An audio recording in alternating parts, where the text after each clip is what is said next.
بسم اللہ الرحمن الرحیم۔ حضرت اسحاق کے دو جڑواں بیٹے محیش اور یعقوب علیہ السلام تھے۔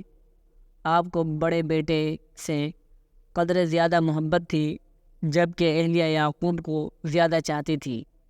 روایت میں ہے کہ ایک دن حضرت اسحاق نے بڑے بیٹے سے شکار کا گوشت کھانے کی خواہش کا اظہار کیا۔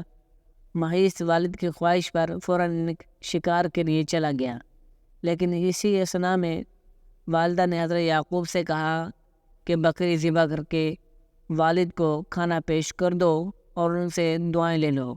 حضرت یعقوب علیہ السلام نے والدہ کے مشورے پر ایسا ہی کیا، لیکن جب بڑا بھائی گوشت بھون کر والد کی خدمت میں لے کر آ گیا اور اسے حقیقت کا علم ہوا تو حضرت یعقوب علیہ السلام کا دشمن ہو گیا۔ والدہ نے جب یہ دیکھا تو انہوں نے حضرت یعقوب کو فوری طور پر اپنے ماموں کے پاس عراق کی شہر حران کی جانب ہدایت دی۔ حضرت اسحاق کو بھی محیش کی ناراضگی کا علم تھا، لہٰذا انہوں نے بھی اس مشورے کی تائید کی اور پھر حضرت یعقوب اس روز رات کے پہلے پھر ماموں کے پاس جانے کے لیے نکل پڑے۔ حضرت یعقوب اس رات اور دوسرے دن چلتے رہے، پھر رات کے کسی پھر ایک گاؤں کے باہر جنگل میں ایک پتھر کو تکیے کی جگہ سر کے نیچے رکھ کر سو گئے، اور وہ خواب میں دیکھتے ہیں آسمان سے زمین تک ایک سیڑھی لگی ہوئی ہے جس سے فرشتے اوپر چڑھ رہے ہیں اور نیچے اتر رہے ہیں۔ اسی دوران اللہ تعالیٰ حضرت یعقوب علیہ السلام سے مخاطب ہوتے ہیں کہ میں تجھ کو عین قریب برکت دینے والا ہوں اور تیری اولاد کو کثیر کر دوں گا، یہ زمین تیرے لیے کر دوں گا اور تیرے بعد تیرے اولاد کے لیے بھی۔ جب حضرت یعقوب علیہ السلام نیند سے بیدار ہوئے تو انتہائی خوش تھے۔ آپ نے منت مانی اگر وہ اپنے والدین کی طرف سلامتی کے ساتھ لوٹ گئے تو اس جگہ جہاں خواب نظر آیا تھا اللہ عز و جل کی عبادت کے لیے ایک گھر بنائیں گے۔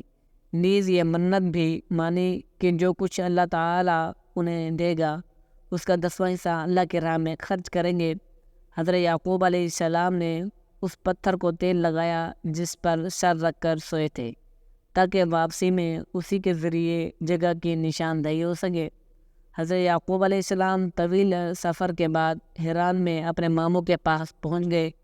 ماموں بھانجے کو دیکھ کر بےحد خوش ہوئے اور ان کو خوب خاطر مدارت کی۔ ماموں لابان کی 2 جوان بیٹیاں تھیں، بڑی کا نام لیا اور چھوٹی کا راحیل تھا، اور حضرت یعقوب نے راحیل کا رشتہ مانگا تو ماموں نے شرط رکھ دی کہ 6 سال میری بکریں چراؤ۔ بکرے چرانے کے 6 سال بعد آپ کی شادی چھوٹی کے بجائے بڑی بیٹی لیا سے کر دی، جس پر آپ نے اعتراض کیا تو ماموں نے کہا مزید 7 سال میری بکریں چراؤ تو پھر میں اپنی چھوٹی بیٹی کی شادی بھی تم سے کر دوں۔ حضرت یعقوب نے مزید 7 سال تک بکریں چرائی، جس کے بعد ان کا نکاح چھوٹی بہن سے بھی کر دیا گیا۔ واضح ہے اس وقت 2 بہنوں کا ایک ہی وقت میں ایک ہی مرد سے نکاح ہو سکتا تھا۔ مورخین تحریر کرتے ہیں حضرت یعقوب کی 4 بیویاں تھیں جن سے اللہ تعالی نے ان کو اولاد کثیر سے نوازا۔ آپ کے 12 بیٹے اور ایک بیٹی ہوئی۔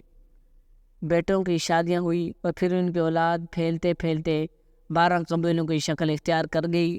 چھوٹی بیوی راحیل سے 2 بیٹے پیدا ہوئے، ایک حضرت یوسف علیہ السلام اور دوسرے بن یامین۔ حضرت یعقوب نے 20 برس تک ماموں کے گھر قیام فرمایا، پھر اللہ تعالیٰ کی جانب سے واپس ارض عنان جانب حکم ملا تو انہوں نے اپنے اہل و عیال کے ساتھ حران سے واپس جانے کی تیاریاں شروع کر دی۔ بیٹیوں اور ان کے بچوں سے جدائی کے سبب ماموں اداس و غمگین ہو گئے۔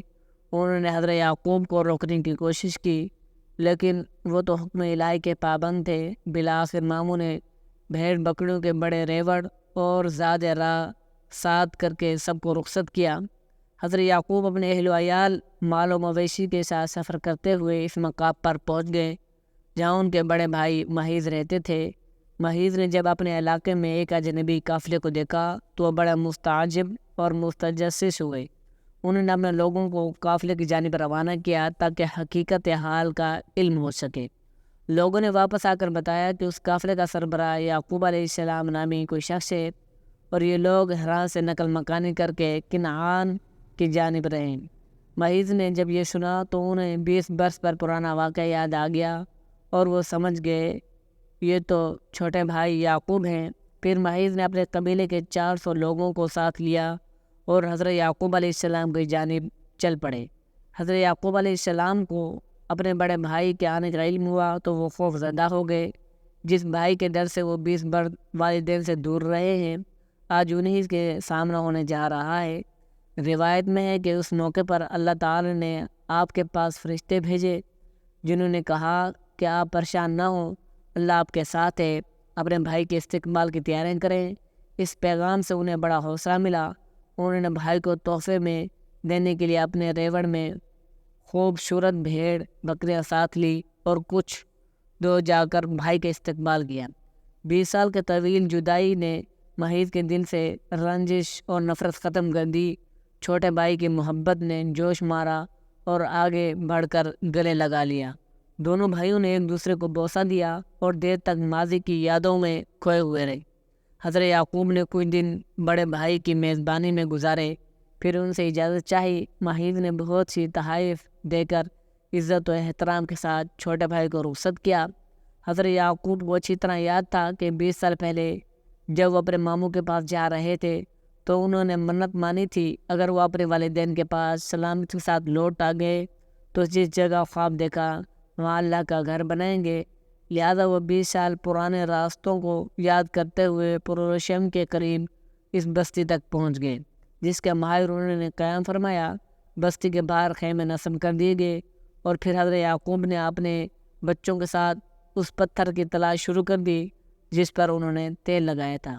چونکہ اللہ تعالیٰ کی مدد شامل حال تھی تو جلد ہی اس پتھر کو ڈھونڈنے میں کامیاب ہوئے۔ جس جگہ وہ پتھر نصب تھا وہ بستی کے ایک شخص شخیم بن جمیر کی ملکیت تھی۔ آپ نے 100 بھیڑیوں کے بدلے اس کو یہ جگہ خریدی اور وہ پھر اپنے بیٹوں کے ساتھ مل کر وہاں ایک عبادت گاہ بنائی۔ یہی جگہ آج بیت المقدس کہلاتی ہے۔ بیت المقدس میں قیام کے دوران حضرت یوسف کی والدہ حضرت راحیل علیہ السلام کے یہاں دوسرے بیٹے یامین کی پیدائش ہوئی، لیکن دوران زندگی وہ انتقال کر گئی۔ حضرت یعقوب نے انہیں بیت اللحم میں سپرد خاک کیا اور قبر کے سرحانے نشانی کے طور پر ایک پتھر گاڑ دیا۔ آج بھی حضرت راحیل کی قبر اور وہ پتھر موجود ہے، واللہ عالم۔ حضرت یعقوب کو اپنی بیوی حضرت راحیل سے بہت محبت تھی، لہٰذا ان کے انتقال سے انہیں سخت صدمہ پہنچا اور وہ بیت المقدس کی سکونت ترک کر کے اپنے والد کے پاس حبرون میں چلے آئے۔ یہ وہی جگہ ہے جہاں آپ کے دادا حضرت ابراہیم بھی سکونت پذیر تھے اور اسی دوران بڑے بھائی محیض بھی وہاں پہنچ گئے تھے۔ حضرت اسحاق نے دونوں بیٹوں کی موجودگی میں 180 سال کی عمر میں وفات پائی۔ حضرت یعقوب اپنے بیٹے حضرت یوسف کے پاس مصر میں 24 سال تک مقیم رہنے کے بعد وفات پائی اور وفات سے پہلے حضرت یوسف علیہ السلام کو وصیت فرمائی میری میت میرے وطن بھیج کر والد اسحاق علیہ السلام کے پاس دفن کر دیا جائے۔ سعید بن جبیر نے فرمایا کہ حضرت یعقوب علیہ السلام کی میت کو لکڑی کے تابوت میں رکھ کر بیت المقدس منتقل کیا گیا۔ اسی وجہ سے عام یہودی میں یہ رسم چل پڑی کہ وہ اپنے مردوں کو دور دور سے بیت المقدس لے جا کر دفن کرتے ہیں۔ وفات کے وقت حضرت یعقوب علیہ السلام کی عمر 147 سال تھی۔ قرآن پاک کی 16 آیات میں حضرت یعقوب علیہ السلام کا ان کے نام یعقوب کے ساتھ ذکر کیا گیا۔ اللہ پاک سے دعا ہے کہ اس میں جو کوئی غلطی کوتاہی ہو گئی ہو اپنے فضل و کرم سے معاف فرمائے، آمین۔ جزاکم اللہ خیرہ۔